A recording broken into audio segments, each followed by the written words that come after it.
is my 10th Madness.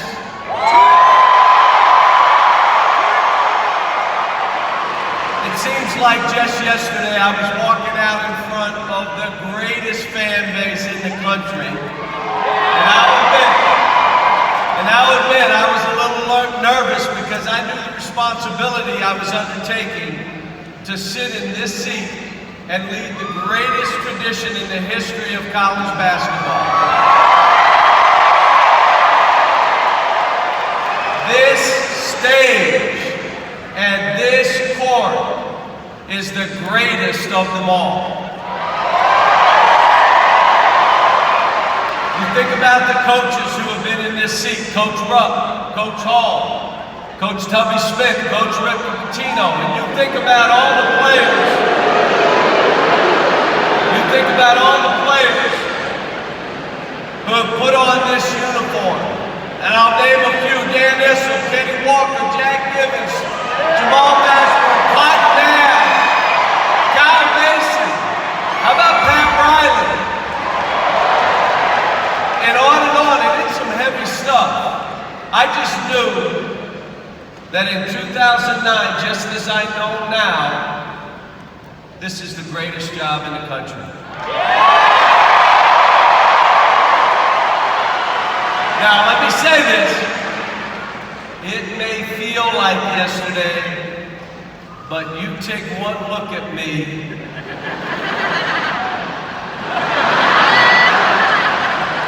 and you can tell what it's done to me. You people have beat me up, but for some reason, it hasn't had the same effect on Ellen. I don't know, where are you, Ellen? There she is.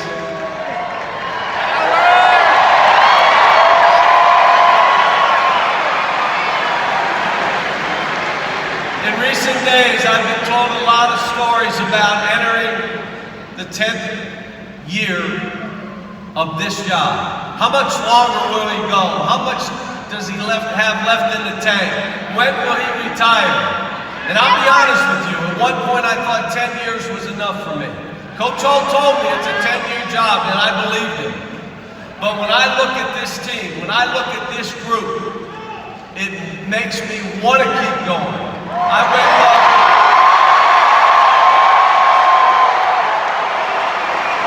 wake up every day excited about coaching my team.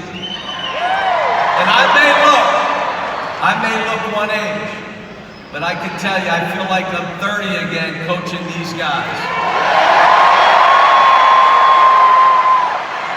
Having the opportunity to coach Brad and see him grow as a player and as a man is something I'll never forget.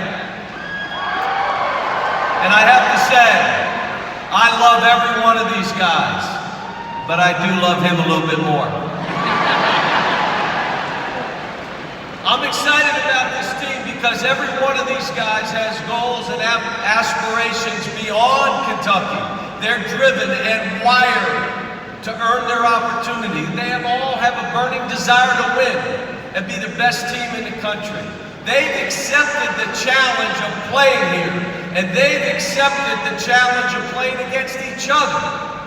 At Kentucky, you take what you want. I've had special teams here. Some of the best teams to ever play this great game. One has won a national title. 4 have been in the Final Four.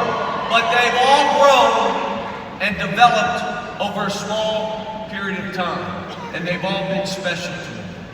Each team and each player has sacrificed and worried less about numbers and more about efficiency. They all sacrificed and they all gained. It took other teams that I've coached a while to establish that culture. I'm proud to say this team has it today.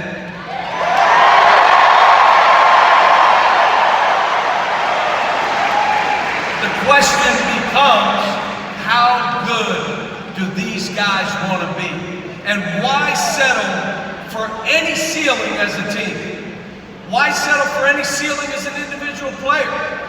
Every player here is coached the same way, whether you're 7 foot like Anthony Davis or Karl Towns, or you're 5'9" like Tyler Ulis.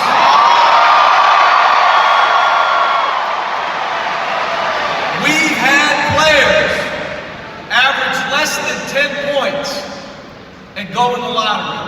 We've had the #1 player in the draft average 21 minutes per game. We've had a player, and I'll mention his name, Devin Booker,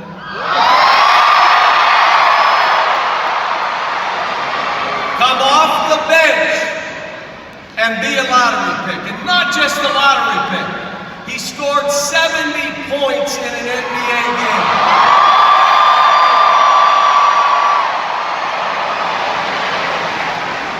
And then he tweeted, "Coach, would you have started me on senior night?" Think about what those guys sacrificed for the team, yet gained for themselves. You learn how to be a great teammate, and you learn what it means to be a servant leader here. And as we get into this season, we'll have to teach these young men not only how to deal with success, but how to deal with personal and collective failure. We'll have to teach them how to deal with pressure and everything that goes with representing Kentucky basketball. These guys want to be coached. That's why they came here.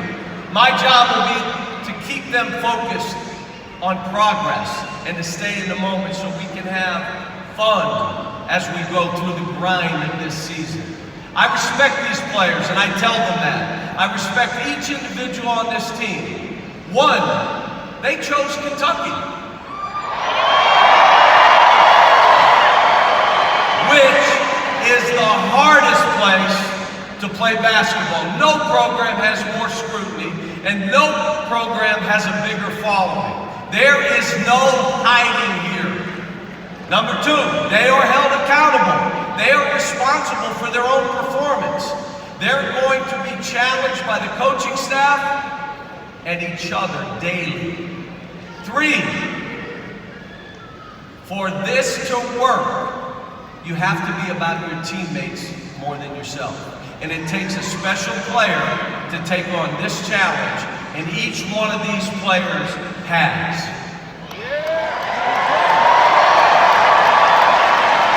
When this is over and they look back, I want them to say and see this as the greatest time of their lives, where they became a family in every sense of the word because of what they've been through together. We have some very special members of our family here tonight. The great Coach Rupp began this tradition, and tonight we're going to celebrate the 1948, the 1949, and the 1951 teams. The first three banners that started it all. Come on out, guys. Big Blue Nation, welcome home, members of the first three Adolph Rupp National Championship teams. 1948, with a record of 36-3. 1949, a record of 32-2, and 1951, a record of 32-2.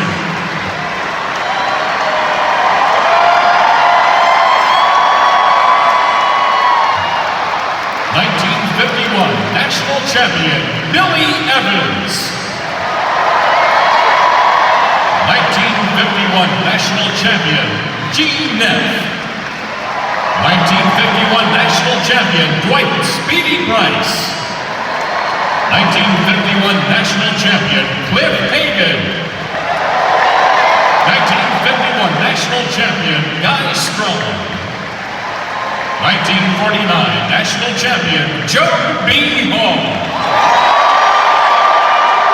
1948 and 1949 national champion, manager Humzy Yessin. 1948, 49, and 51 national champion, Walter Hirsch.